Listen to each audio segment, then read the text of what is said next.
할렐루야. 우리 옆사를 보면 이렇게 인사했으면 좋겠습니다. 주님의 사랑 때문에 살고 있습니다. 네, 아멘. 네, 오늘 고린도 13장이 사랑장이라고 많이들 알고 계시죠? 사랑에 관한 내용입니다. 먼저 말씀을 전하기 전에 먼저 한 예화를 말씀드리고 시작하려고 합니다. 이 성 프란시스에 관한 예화인데 이 여러 가지 버전이 있는 것 같아요. 근데 제가 알고 있는 버전으로 좀 설명하도록 하겠습니다. 이 성 프란시스가 제자들과 함께 금식을 하고 있었다고 합니다. 그런데 어떤 마을을 지나는 중에 한 제자가 배가 너무 고파서 죽 한 그릇을 몰래 사 먹었다고 합니다. 그것을 알게 된 제자들이 그 죽을 먹은 제자를 비난하면서 성 프란시스에게 저 사람이 금식을 깨고 죽을 먹었습니다. 이 일을 어떻게 해야 합니까? 혼을 내줘야 합니다. 라고 얘기했다고 합니다. 그때 성 프란시스가 그 말을 듣고 옆에 있던 죽사발을 벌컥벌컥 마셨다고 합니다. 그리고 이렇게 말했다고 했습니다. 죽이 이렇게 맛있는 줄 몰랐구나. 예. 우리가 금식을 위해서 남을 판단하고 정죄할 것이라면 이 금식을 차라리 깨는 게 나을 것이다 라고 얘기했다고 합니다. 이 예화 많이 들어보셨죠?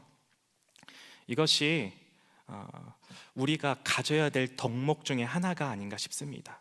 정죄하는 것이 아니라 허물을 덮어주는 것, 그것이 사랑의 중요한 요소 중에 하나인 줄 믿습니다. 우리가 알고 있는 이 사랑이라는 단어는 헬라어로 아가페라고 합니다. 그런데 사랑에도 여러 가지 단어가 있는데 대표적으로 세상이 많이 말하는 사랑의 의미는 헬라어로 에로스라는 단어입니다. 세상이 많이 말하는 단어입니다. 헬라인들에게 중요했다고 합니다. 이 에로스라는 단어는 어떤 의미를 가지고 있냐면 가치에 끌리다 라는 의미를 가지고 있습니다.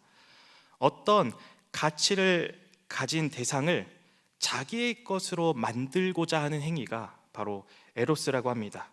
지식을 사랑하는 것, 아름다운 여인을 사랑하는 것, 권력을 사랑하는 것 등등 자기 중심적이고 자기 주장적인 사랑의 행위가 바로 에로스라는 것입니다.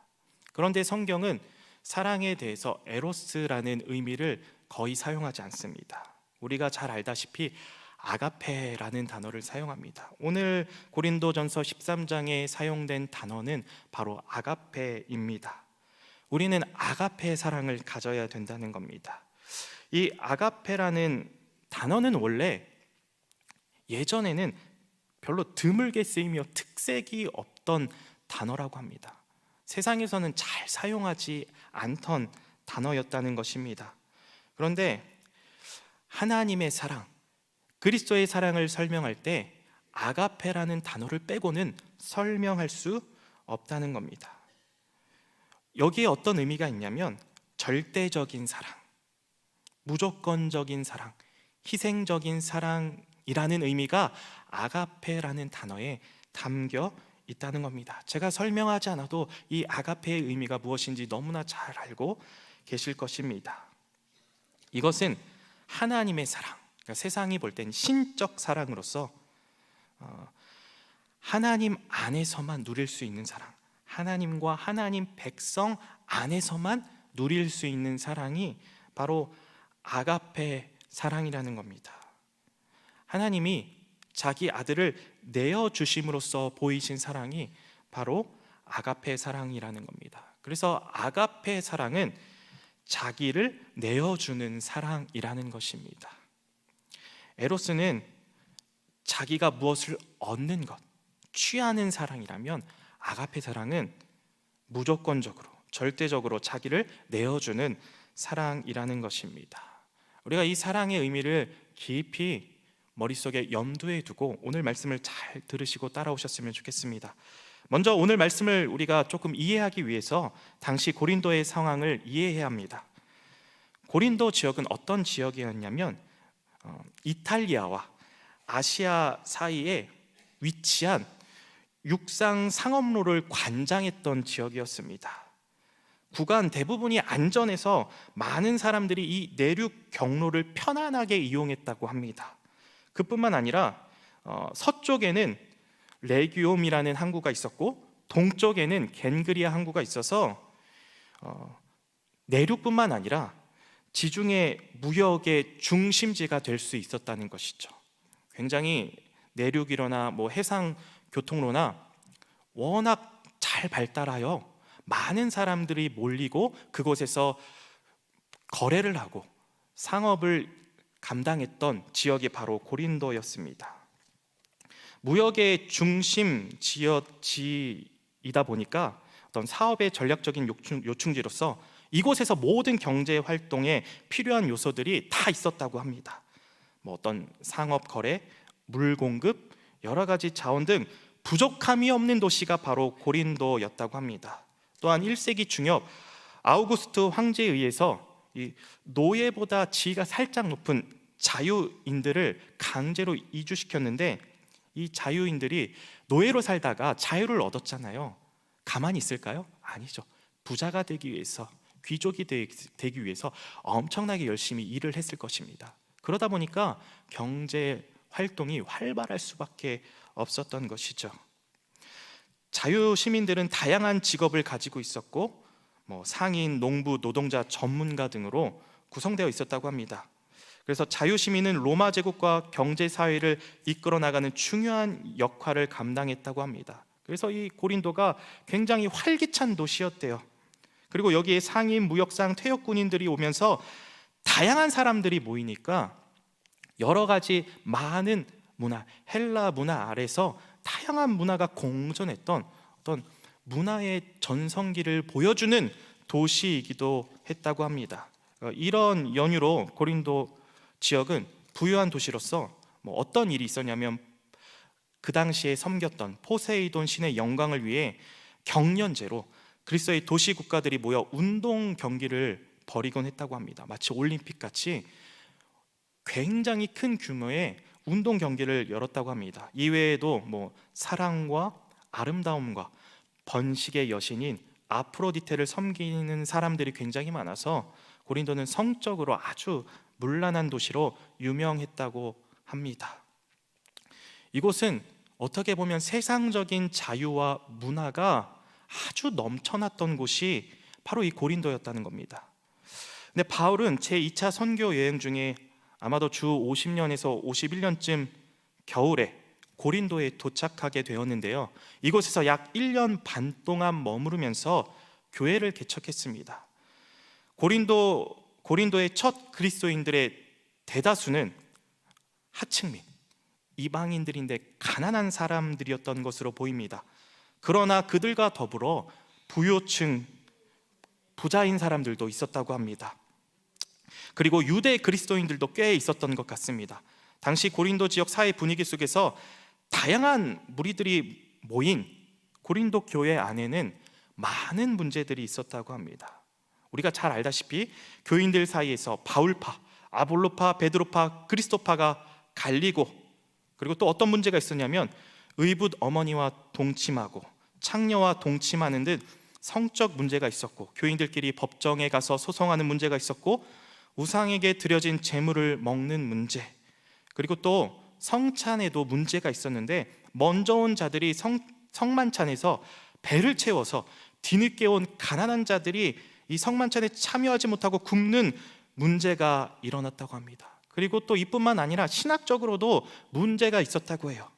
부활 신앙을 부인하는 자들, 그리고 또 영적인 것을 추구하는 자들, 다양한 신학적인 견해로 인하여서 교회가 하나 되지 못하고 여러 가지 갈등이 발생되고 있던 것이 고린도 교회였다고 합니다.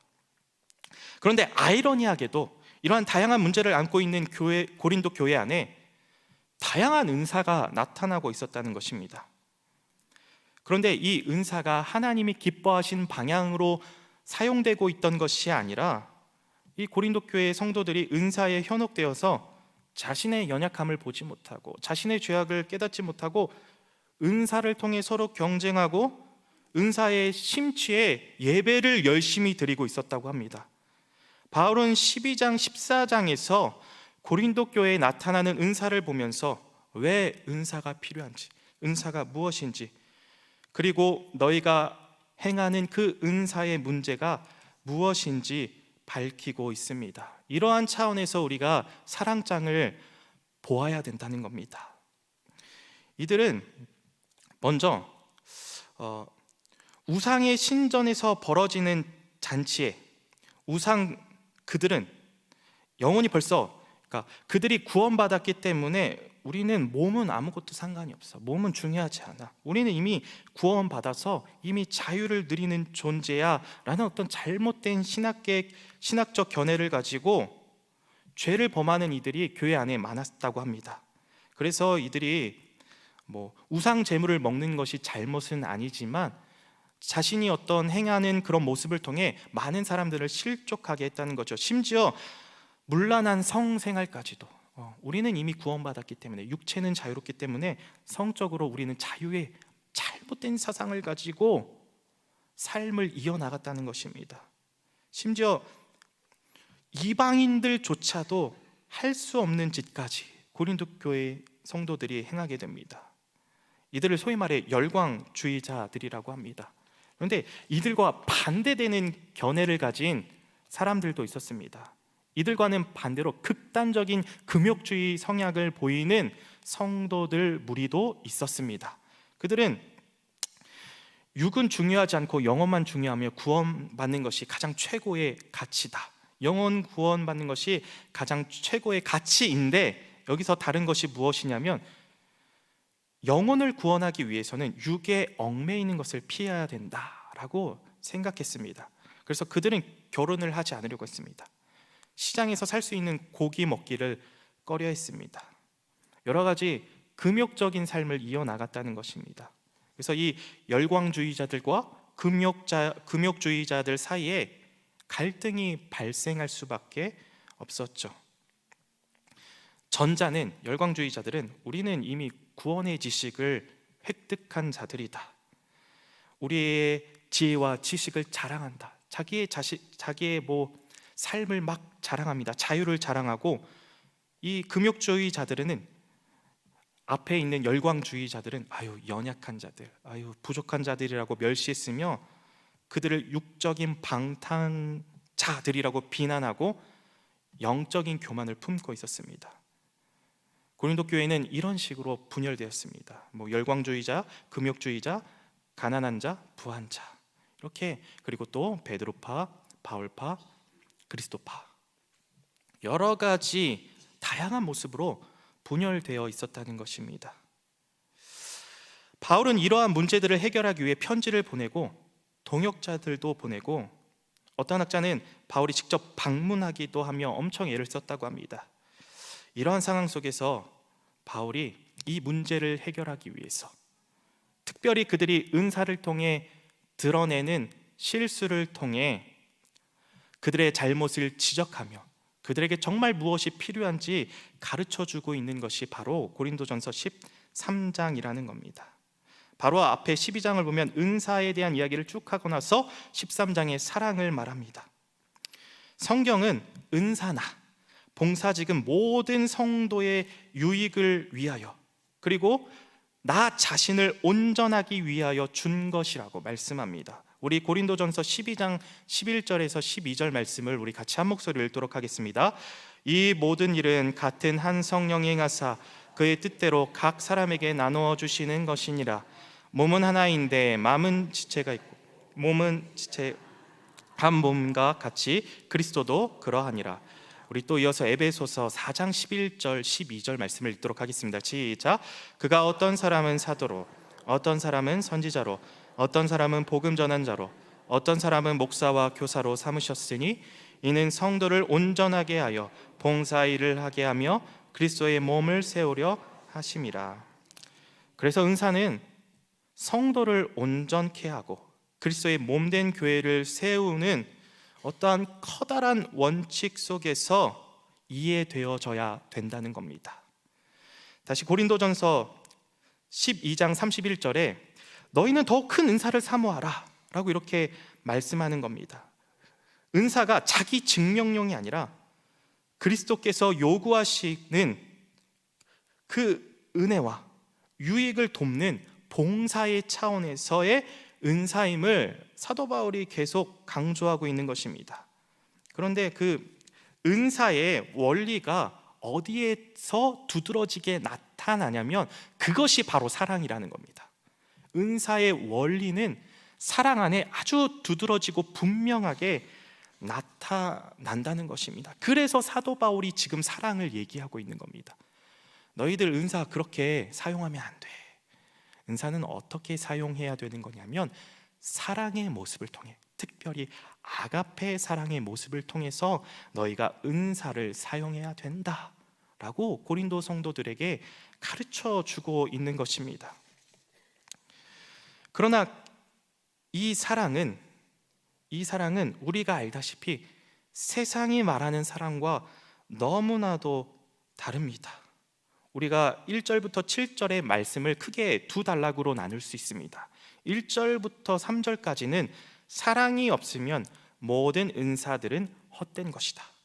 그리고 4절부터 7절은 사랑의 본질, 사랑의 정의라고 말하기도 하는데요, 사랑이 무엇인지 설명합니다. 그런데 성경이 말하고 있는 사랑은 추상적이지 않아요. 너무나 분명하고 구체적입니다. 감정적인 요인이 없는 것은 아닙니다.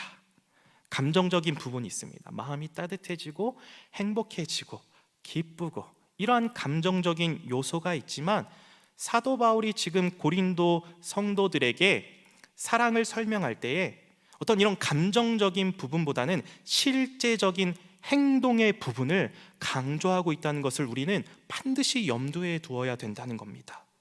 먼저 1절부터 3절까지 내용을 살펴보면 고린도의 유력한 자들, 쉽게 말해서 잘난 사람들, 높은 사람들, 소위 말해 높은 사람들은 방언을 합니다. 방언을 막 내뱉는데 이 방언이 구체적으로 무엇인지 정확히 알 수는 없습니다. 외국어를 말하는 것인지 아니면 우리가 방언 기도를 말하는 것인지 구체적으로 알 수는 없지만 이들이 성령을 통해 방언을 받아 방언으로 기도하면 자신이 마치 천사처럼 되어 하늘나라 예배에 참석하고 있다고 믿었다는 것입니다. 바울이 이 점을 지적하고 있는 것입니다. 그렇기 때문에 이 방언을 하면 내가 하늘나라 예배에 참여하기 때문에 막 예배 가운데서도 방언을 난무하게 사용하는 것입니다. 근데 이 방언은 무슨 말을 하는지 모르니까 교회에 덕이 되지 않아요. 예배 시간에는 덕이 되지 않아요. 그런데 자신들은 마치 천사가 된 마냥 그렇게 방언을 하면 자기가 성령 충만한 예배를 드리고 있다고 착각하고 있는 것입니다. 이런 일이 벌어지니 예배 때마다 어떤 절제도 없고 예배 때마다 질서가 무너져 사람들이 하나님께 집중하지 못하는 겁니다. 그래서 사도 바울은 이러한 방언을 일삼는 자들에게 뭐라고 말하냐면 너희가 만약에 방언과 천사의 말을 할지라도 사랑이 없으면 소리나는 구리와 울리는 꽹과리가 되고 라고 그들에게 사랑이 없는 방언과 어떤 말에 대해서 지적합니다. 여기서 소리나는 구리와 울리는 꽹과리는 무엇이냐면 예전에 헬라 사람들이 우상 신전에서 종교 의식을 행할 때 사용하던 도구였다고 합니다. 막 신비로운 소리를 내는 거죠. 막 이 소리를 내서 황홀경에 사람들을 빠뜨리는 것이죠.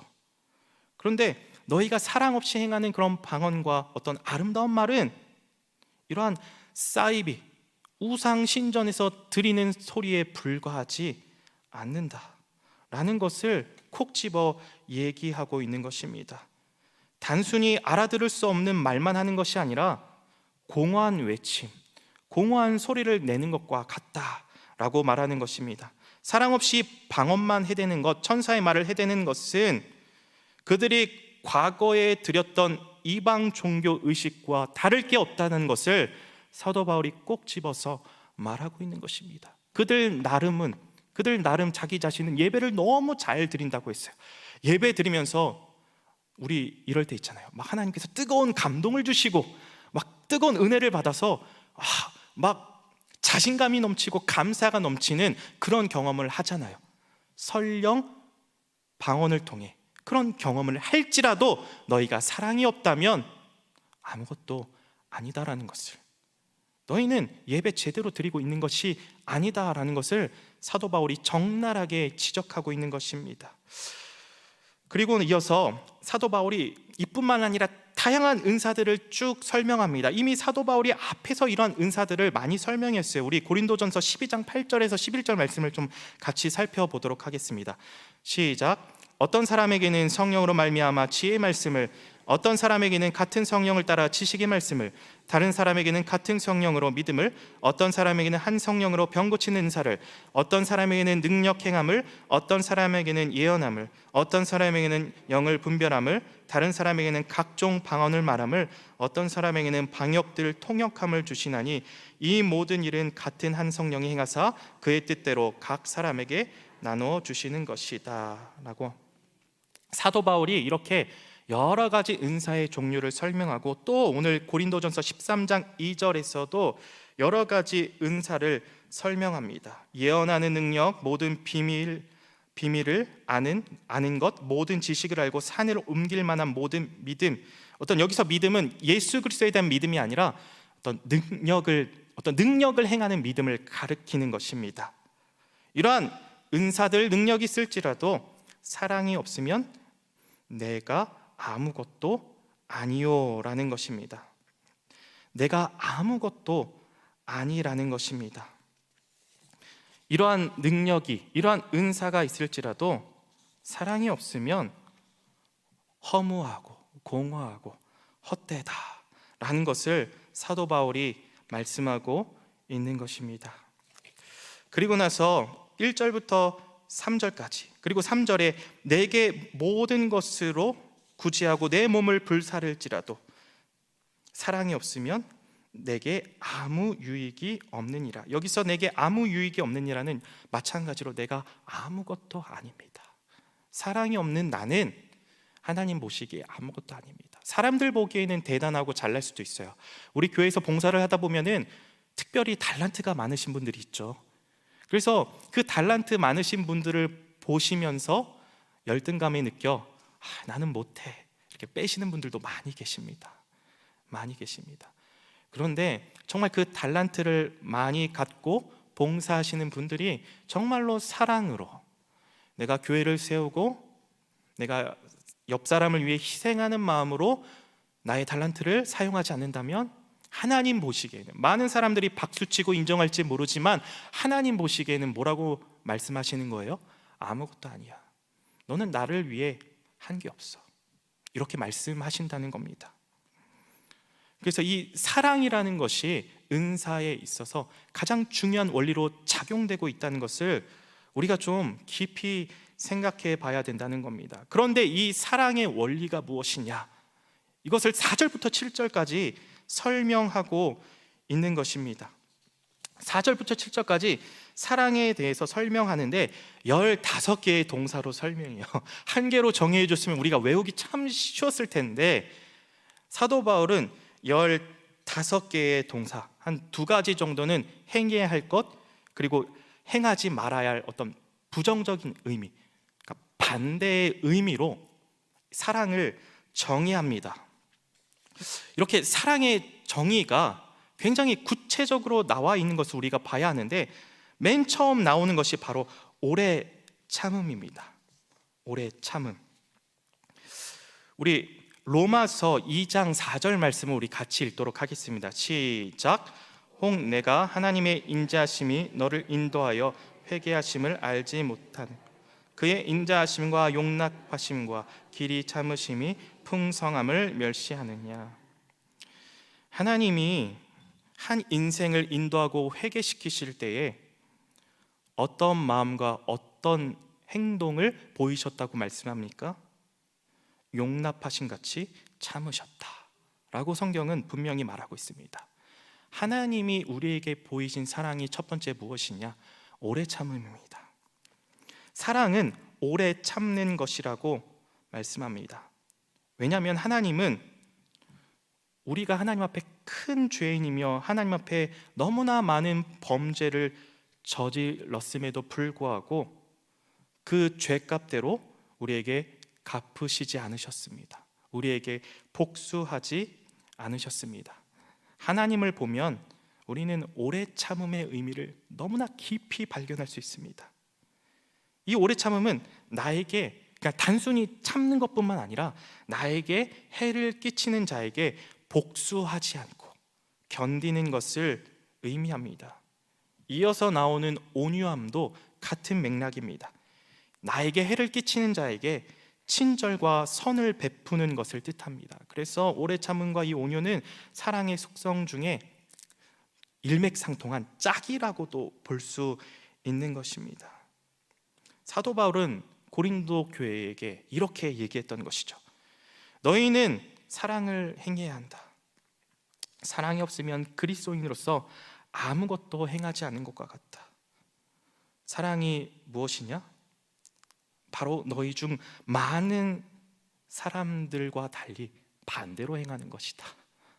사도 바울이 이렇게 고린도 성도들에게 얘기하고 있는 거예요. 너희가 생각하는 그것과는 반대로 행하는 것이 사랑이다 라는 것입니다. 물론 마음 가운데 선한 마음을 품고 사랑이 어떤 것인지 알고 계실 것입니다. 여기서 말하는 반대는 어떤 나의 인간적인 욕구와 행동에 대해서 반대로 행하는 것이 사랑이라는 것을 강조합니다. 그래서 이어서 사랑은 질투하지 않으며 자기를 과시하지 않으며 교만하지 않습니다. 아마 이 은사의 문제 때문에 고린도 교회 성도들이 서로 많이 경쟁했던 것으로 보입니다. 그리고 심지어 고린도 교회 성도들은 바울을 대적하여 바울을 경쟁 상대로 여겼습니다. 그런데 사랑은 동료 성도를 경쟁 상대나 대립 관계로 보지 않고 그 사람을 높여주는 자세로 섬기는 것을 말하고 있다는 것입니다. 사랑은 추종자를 얻기 위해서 사람들의 비위를 맞추지 않는 것입니다. 이것이 사랑이라는 것입니다. 자기의 이익을 추구하지 않고 자신의 의견이나 고집을 내세우지 않고 악한 것을 생각하지 않고, 여기서 악한 것은 단순히 안 좋은 일만 생각하지 않는다는 게 아니라 나에게 악을 저지른 자를 용서함으로써 그 악을, 그 사람이 나에게 빚을 졌다라고 생각하지 않는 것입니다. 상대방이 저지른 안 좋은 일에 대해서 생각하지 않는 것이 사랑이라고 얘기합니다. 6절에 불의를 기뻐하지 아니하며 진리를 함께 기뻐하고, 사랑이 오래 참고 선을 베푸는 것만 사랑이라고 생각할 수 있는데 사랑은 동시에 불의를 거부하고 진리 편에 서서 선한 방법으로 투쟁하는 것 또한 사랑이라고 합니다. 그런데 여기서 투쟁할 때 중요한 원리가 있습니다. 아까 제가 성 프란시스코 예화를 설명하다시피 제자들처럼 정죄의 도구와 정죄의 방법으로 투쟁하는 것이 아니라는 겁니다. 그를 용납하고 불쌍히 여기는 마음으로 투쟁해야 된다는 겁니다. 이러한 마음이 없으면 그리스도인들은 싸우면 안 됩니다. 내 마음에 이것이 옳고 이것이 정답이다라고 생각할 때 가장 넘어지기 쉽습니다. 그때 우리가 가장 타락하기 쉬울 때입니다. 이렇게 해야 되는 거잖아, 이게 맞는 거잖아, 성경에 이렇게 써 있잖아, 내가 이렇게 생각할 때 넘어지기 쉬울 때입니다. 그때 우리는 무엇을 점검해야 되냐면 내가 내 생각과 반대편에 있는 사람을 긍휼히 여기고 있는가, 내가 그와 함께 때로는 넘어질 각오까지 되어 있는가, 이러한 마음이 있는 상태에서 우리는 투쟁해야 된다는 겁니다. 싸우다가도 하나님이 나의 마음을 만지시고 나의 생각을 돌이키실 때에 기꺼이 따를 수 있는 실력이 있어야 우리는 진리를 붙들고 투쟁해야 된다는 겁니다. 무조건 진리라고 투쟁하는 것이 아니라는 겁니다. 그리스도인이 가장 많이 범하는 실수 중 하나가 진리를 따르며 다른 사람을 죽이는 일입니다. 사랑은 그런 게 아니라는 겁니다. 7절을 보면 모든 것을 덮어주고 모든 것을 믿으며 모든 것을 바라며 모든 것을 견딘다. 모든 것이라는 말을 반복하면서 우리가 아까 보았던 4절 사랑은 오래 참고 라는 말과 짝을 이루며 사랑의 정의를 끝맺습니다. 남의 허물을 덮어주고 그것이 나에게 해를 끼쳐도 감수하겠다.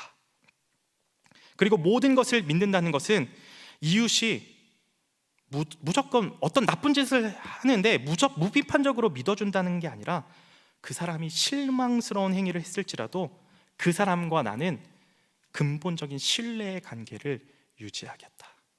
잘못된 것을 내가 말할지라도 그 사람을 미워하고 싫어하고 손절하는 게 아니라 끊어버리는 게 아니라 그 신뢰 관계를 나는 유지하겠다. 이것이 모든 것을 믿어준다는 것입니다. 그리고 모든 것을 바란다는 것은 이 사람이 정말 하나님의 형상으로 아름답게 변하게 될 것을 나는 바랍니다. 그런데 이 과정이 너무나 길고 힘들어요. 모든 것을 견딥니다. 이것이 사랑이라는 겁니다.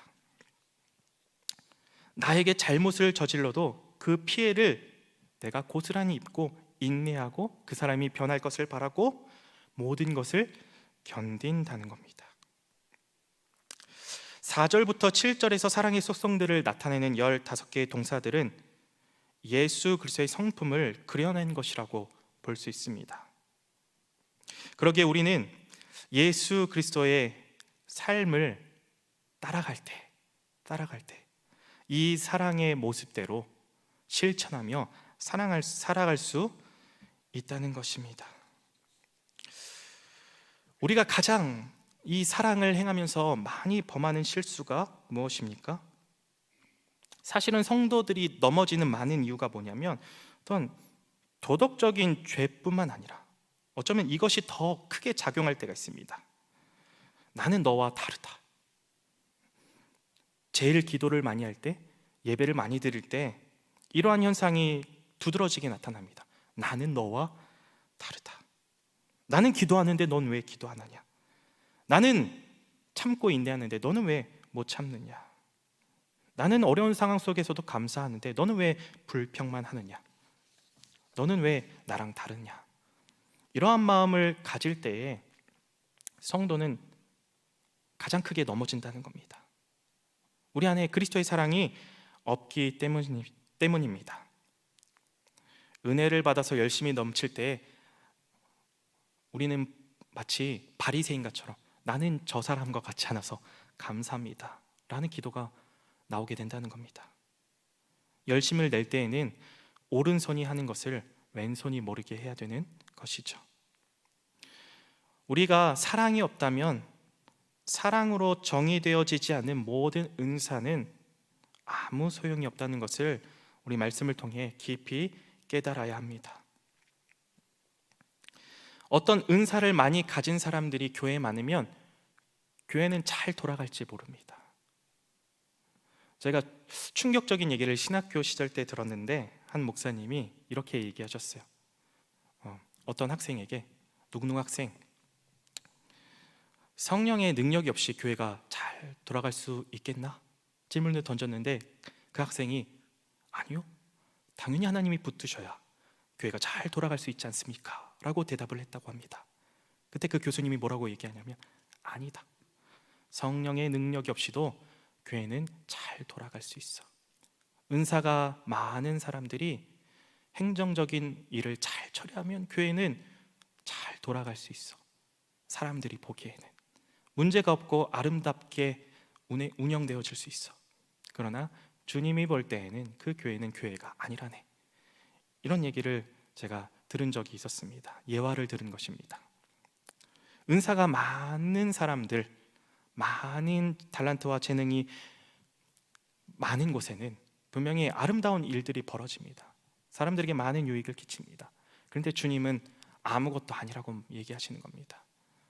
사랑이 없으면 그 안에 그리스도의 정신, 그리스도의 사랑, 복음이 없는 것입니다. 고린도전서 13장은 이것을 고린도 교회에게 분명하게 얘기하고 있는 것입니다. 오늘 고린도전서 4장 7절 말씀은 이렇게 많이 읽어보셨을 것입니다. 사랑 대신에 예수님 이름을 넣고 읽어보라. 그러면 정말 신기하게 절묘하게 맞아떨어집니다. 예수님은 오래 참으시고, 예수님이 또 본인 입술로 말씀하셨잖아요. 나는 온유하니. 예수님은 온유하시며 자기 유익을 구하지 아니하시며, 그렇죠? 우리를 위해서 십자가에 내어 주셨잖아요. 예수님의 이름을 넣으면 너무나 잘 맞아떨어집니다. 그렇죠? 그런데 여기에 내 이름을 넣으면 어떻습니까?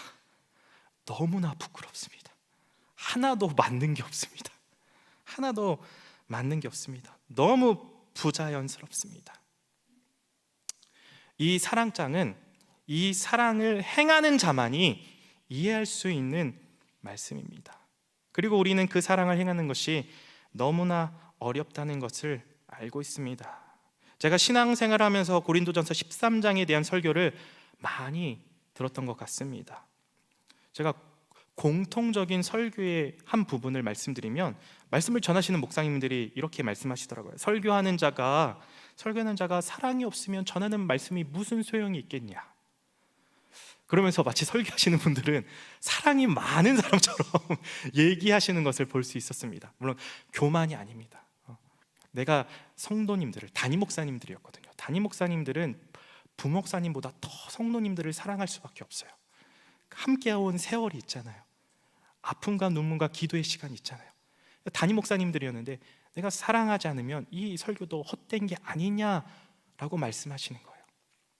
그런데 이 말씀을 준비하면서 저는 정말로 성도님들, 그 목사님들만큼은 아니겠지만 사랑하고 있는가 돌아보며 반성하게 되더라고요. 그래도 감사한 건 무엇이냐면, 우리 덕소교회 성도님들이 참 정이 많습니다. 단기 선교를 갈 때마다 정말 제 생각 이상으로 사랑으로 후원해 주시고 기도해 주셔서 풍족함을 누리고 돌아옵니다. 예산 때문에 부족함을 한 번도 경험하지 못하고 오히려 더 넘쳐서 이번에 선교사님을 위하여서, 그리고 선교사님 교회를 위하여서 우리가 많이 쓰는 대신에 더 많이 베풀고 온 선교였습니다. 그래서 하나님께 너무너무 감사했어요. 정말 그 교회에 필요한 것들을 우리가 해주고 올 수 있어서 너무 감사했는데, 하나님께 가장 감사하지만 우리 성도님들이 떠올랐습니다. 성도님들이 정말 많이 후원해 주셨기 때문에 이렇게 하나님 나라 일을 아름답게 감당해 올 수 있었구나 라는 이런 감사의 고백을 드렸던 단기 선교였습니다. 이 말씀을 준비하면서도 이 성도님들을 정말 감사하고 또 주님 안에서 사랑하는 마음이 없지는 않습니다. 그런데 내가 이렇게 고린도전서 4절 7절의 사랑을 행하고 있는가, 이 부분에 있어서는 참 할 말이 없고 앞에 말씀을 전하기에 면목이 없다는 사실을 우리 성도님들에게 전해드립니다. 그런데 이렇게 사랑이 없고 부족하여도 감사할 수 있는 이유, 이 사랑을 내가 품어야겠다라고 결심할 수 있는 이유가 무엇이냐면, 우리 하나님과 우리 주님이 고린도전서 4장 4절부터 13장 4절부터 7절의 사랑을 나에게 보여주셨다는 겁니다. 그 사랑 때문에 감사함으로 내가 이 사랑을 실천하며 살아야겠지 라는 결단을 할 수 있다는 것입니다. 로마서 5장 8절 말씀을 같이 읽도록 하겠습니다. 시작. 우리가 아직 죄연되었을 때에 그리스도께서 우리를 위하여 죽으심으로 하나님께서 우리에 대한 자기의 사랑을 확증하셨느니라. 우리 하나님 아버지께서는 오래 참으심으로, 우리 주님은 우리를 위하여 죽으심으로, 가장 그 사랑의 절정, 사랑으로 인하여 우리를 위해 목숨을 내어주심으로 십자가에서 죽기까지 참으심으로 우리를 사랑하셨다는 겁니다. 그 십자가의 사랑으로 자신의 사랑을 확증하셨다는 겁니다. 그 사랑을 우리가 다 헤아릴 수 있을까요? 우리가 예수 그리스도의 십자가 사랑 앞에 설 때에, 십자가의 은혜에 직면할 때에, 이 고린도전서 4장 13장 4절부터 7절까지 사랑의 의미가 무엇인지 제대로 이해할 수 있다는 것입니다. 내가 할 수 없는 사랑이구나. 나는 불가능하구나. 주님이 나에게 먼저 보여주셨고 주님의 사랑을 깊이 알고 누리지 못하면 내가 할 수 없는 사랑이구나 라는 것을 분명하게 깨닫게 된다는 겁니다. 이 사랑은 내가 할 수 없는 사랑이에요. 결국은 이 사랑을 알면 알수록 교만할 수 없는 겁니다. 아이고, 나는 사랑이 없는 자지. 주님의 사랑은 너무나 크고 깊고 넓은데 나는 그 사랑을 위해 아주 10억 분의 1도 다 갚을 수 없지.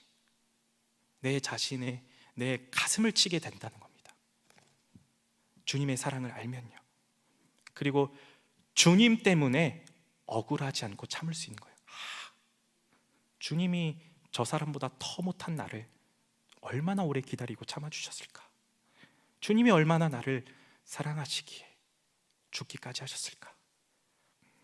주님이 나를 위해 모든 것을 희생하셨는데 나도 참아야지. 주님 때문에 억울하지 않는 것입니다. 이 사랑을 하면 너무 억울할 것 같은데 주님의 사랑을 깊이 깨닫고 그 사랑대로 행하면 억울하지 않다는 겁니다. 그래서 할 수 있는 것입니다. 하나님은 자기의 백성을 오래 참으셨습니다. 예수님은 십자가에서 모든 고통을 견디셨습니다. 십자가 위에서 인내하며 견디심으로 자신의 사랑을 확증하셨습니다. 주님의 사랑이 있어야 우리의 믿음이 있고, 주님의 사랑이 있어야 소망이 있고, 주님의 사랑이 있어야 내가 나 될 수 있다는 겁니다. 때로는 느리고 더딥니다. 때로는 많이 참아야 합니다. 눈물을 흘리며 울겨먹기, 겨자먹기로 버티고 걸어가야 될 때도 있습니다. 그런데 주님이 나를 기다려 주셨던 것처럼, 나를 참아 주셨던 것처럼 다른 사람을 인내하며 참으며 가야 합니다. 그때 예수님의 사랑의 능력이, 십자가의 능력이 나타나는 것입니다. 이 사랑을 행할 때에 우리 사랑방이 변하고 우리 가정이 변하는 것입니다.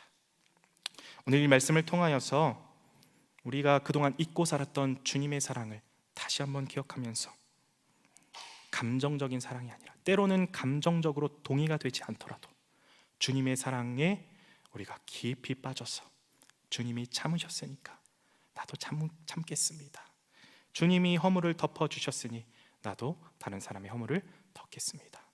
이러한 사랑의 마음으로 내가 교회와 가정 그리고 내 이웃을 변화시키겠습니다 라는 마음을 가지고 살아가시는 우리 성도님 되시길 주님의 이름으로 축원합니다.